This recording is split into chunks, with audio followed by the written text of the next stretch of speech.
Conway says his platform. I think it's our platform. TodayFM, this is our platform. We're talking about money, money, money. I know Paul Conway hates this song, but I absolutely love it because he's money, money, money. It is the chief economist for the Reserve Bank of New Zealand. Finally, he started this week. He's back into a job. Welcome to the show, my friend. How are you? G'day, Robett. I'm great. I'm excellent. Thanks. Good to be back in the workforce. Oh, mate, you couldn't stay off the paddock too long, mate. You had to jump back in the mix. You had 4 weeks off, finishing at the BNZ. You got a nice little case of, it wasn't scurvy. You got some COVID for a couple of weeks. You've back up. Oh, yeah. You've had some online meditation retreat stuff. You've got your smoothies back in the game. Your head space is right because you've been lining up for this week to walk through the doors like Ari Gold, rolling through and just steamroll into the Reserve Bank of New Zealand. How has week one been, A, back in employment, and then B, with what you've got ahead?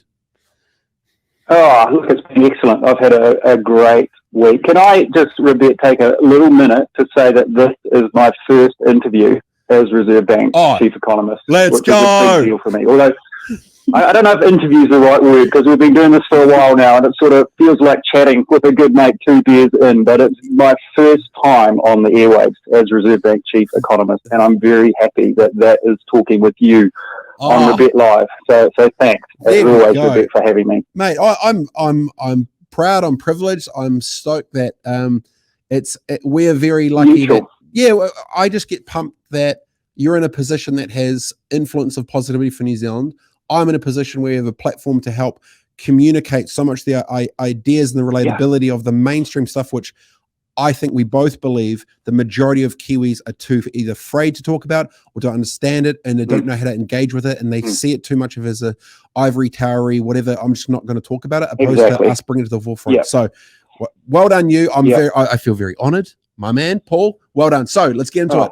How's week one? Let's go. My week. Well, like last Saturday, I talked about feeling like a little kid heading off to school for the first day with my new backpack on. Yeah.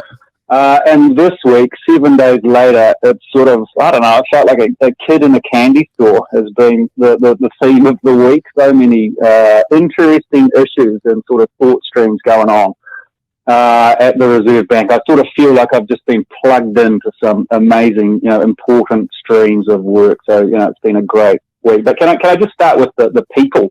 Yes. There in my team, so really engaged. We've been having some really genuine conversations, sort of, no agenda, just talking about purpose, why we're all into it, what we want to get out of it.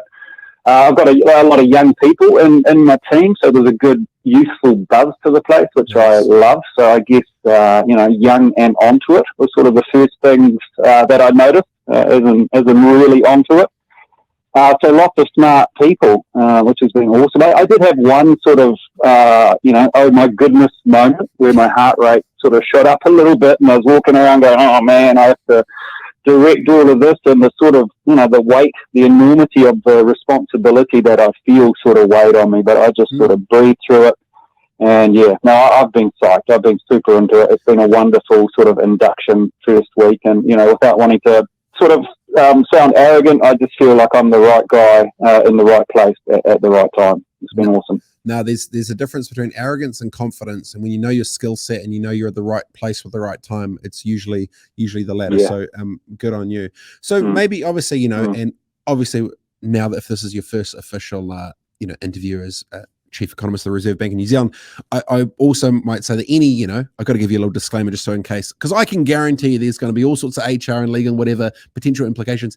Anything you say is just your personal opinion or my opinion and not necessarily those of the Reserve Bank. So no one, please. Basically, we want a conversation where we're in trouble. Basically, we're trying not to get in trouble. Exactly. I should say the Reserve Bank's into it. They like me talking with you because they want to talk to New Zealanders. But there are people that sort of listen to what a central bank chief economist talks about to try and figure out in detail where interest rates are going to go and all that sort of stuff. So any, like my disclaimer, Robett, is that any sort of detailed questions on the economy, any answers that I give are going to be based on published positions that the bank has already put out there. So I'll never sort of talk about an evolving view from within the bank that hasn't been published. And, we talk in general terms. Interest rates are likely to go up or house prices are likely to soften. That's not going to move markets. And I like talking about my personal experience of being in the job, to the extent that that's interesting, and that certainly isn't going to move markets either. There's my little disclaimer. No, it's well. I want to actually touch on a point though. Don't you think it's pretty awesome that in 2022 we're I guess both at a spot where those who we work with trust us enough to have the right conversation because they trust us as humans to navigate those things instead of trying to red flag up everything, and that actually opens up more conversation for more ideas and perspective instead of handbrakes everywhere, not to have communication or not to try and have different points of view or things for people to put ideas that they can even think about. So I think that's I guess a testament to the fact of trust for the job to be able to kind of humanize these kind of conversations. So without getting into I guess too much the details of it, when you at a macro view, if you're looking at like a bit of a, let's say like a top 3 on your hit list with where the majority of your attention is going to go in the next 100 days, where does your headspace go to? Right. There's sort of some business, we've got a monetary policy statement coming up in a few weeks. So that's a set piece that the Reserve Bank does every 3 months. It's sort of where we talk about our view on where the economy's at and what interest rates are going to do. And we might choose to put up interest rates or put down interest rates or up. There's a bit of a theme at the moment. And we sort of announce those decisions. And the objective of all of that is very much to get inflation back in its box. So, inflation, we really don't like it. It's a thief. It's kind of a cross between a pay cut and a tax on saving. So, I'm very much focused on getting that first MPS out, although we do them every 3 months. So in terms of the first 100 days, there'll be 3 of them. Focused on getting inflation, into the Reserve Bank's band, which is between 1% and 3%. It's currently 6.9%.